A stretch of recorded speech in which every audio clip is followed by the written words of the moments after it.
Russia Ukraine যুদ্ধ শুরুর পর থেকে ইউক্রেনকে নিরবচ্ছিন্ন সামরিক সহযোগিতা দিয়ে আসছে মার্কিন যুক্তরাষ্ট্র। ২.৫ বছরেরও বেশি সময় ধরে চলমান এই যুদ্ধে মার্কিনী সাহায্যের বদৌলতে জেলেনস্কি বাহিনী এখনও যুদ্ধের ময়দানে টিকে আছে। সম্প্রতি ইউক্রেনকে $৮০০ কোটি সামরিক সহায়তা দেওয়ার সিদ্ধান্ত নিয়েছে ওয়াশিংটন। তবে এতে কার্যত ফুঁসে উঠেছে উত্তর কোরিয়া, যার ফলেই এই $৮০০ কোটি সহায়তাকে যুক্তরাষ্ট্রের জন্য একটি মারাত্মক ভুল সিদ্ধান্ত হতে চলেছে বলে ঘোষণা করেছে কিম জং উনের দেশ উত্তর কোরিয়া। কিমের দেশের ভাষ্য, উত্তপ্ত অগ্নিকুণ্ড হাতে নিয়ে খেলছে ওয়াশিংটন।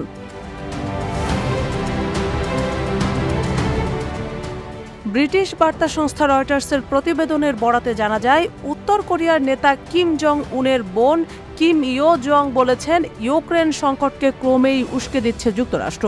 হোয়াইট হাউসের সিদ্ধান্তের কারণে পুরো ইউরোপ পারমাণবিক যুদ্ধের সন্নিকটে পৌঁছে যাচ্ছে।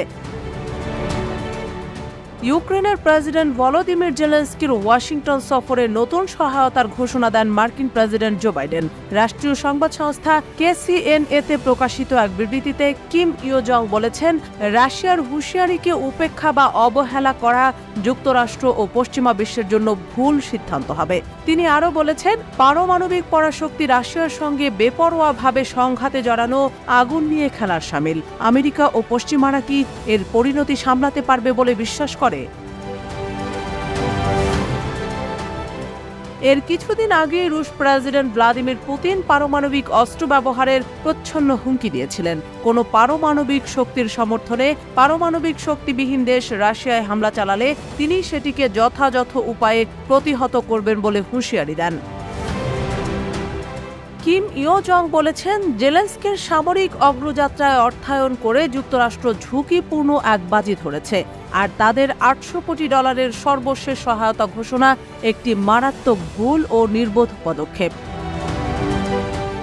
উল্লেখ্য যে, উত্তর কোরিয়ার শাসক যন্ত্রের গুরুত্বপূর্ণ অবস্থানে আছেন কিম ইয়ো জং। তিনি প্রায়শই রাজনৈতিক ও নিরাপত্তা বিষয়ক বিভিন্ন বিবৃতি দিয়ে থাকেন। এগুলো সুপ্রিম লিডার তথা তার ভাই কিম জং উনের আদেশেই দেওয়া হয় বলে ধারণা করা হয়। এদিকে গত ১ বছরে পিয়ংইয়ং ও মস্কো নাটকীয়ভাবে দ্বিপাক্ষিক সম্পর্ক জোরদার করেছে। দুই দেশের নেতার বৈঠকে সমন্বিত কৌশলগত অংশীদারিত্ব চুক্তির সিদ্ধান্ত হয়। যুক্তরাষ্ট্রের অভিযোগ, গত ১ বছরে রাশিয়ায় অন্তত ১৬,৫০০ কন্টেইনার অস্ত্র পাচার করেছে উত্তর কোরিয়া এবং মস্কো ইউক্রেনে এসব অস্ত্র ব্যবহার করেছে। তবে উত্তর কোরিয়া ও রাশিয়া উভয়েই অবৈধ যে কোনো অস্ত্র বাণিজ্যের অভিযোগ দৃঢ়ভাবে অস্বীকার করে থাকে।